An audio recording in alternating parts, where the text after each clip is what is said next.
Hello, Madam President, Commissioners, and staff. My name is Kate Unger. I'm a resident of Pelanconi Estates, which is the neighborhood on the other side of San Fernando Road from the power plant. I have a few comments related to the EIR and the project. First of all, the EIR's project description doesn't accurately describe the project setting. It says that Grayson is in an industrial area. It doesn't give information about the adjacent neighborhood. My own house, according to Google Maps, is 1,000 feet from the project site, and I'm not the closest neighbor. And we have a lot of sensitive receptors in the neighborhood. My neighbor is pregnant right now. We're very concerned about the air pollution. With respect to the comparison of the current plant and the Grayson repowering, I do understand that GWP believes that there are some advantages to changing out the equipment, but I'd like to suggest that that's not the comparison you want to look at. You want to look at the comparison between any gas and no gas, because you haven't yet identified that it's impossible to have no gas, or even less than what GWP is asking for, or for their alternative 5. I also wanted to note that I think the final EIR approach to public comments was inadequate.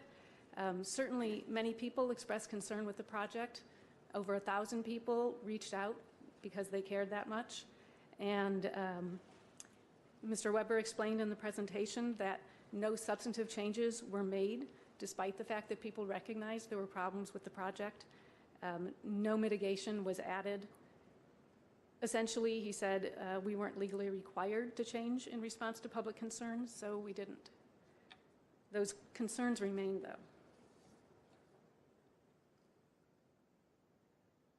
You know, residents have been asking for an independent study by one or more clean energy experts that doesn't take the repowering project as the default, as the alternatives in the EIR do, and instead looks at potential renewable energy projects on a clean slate.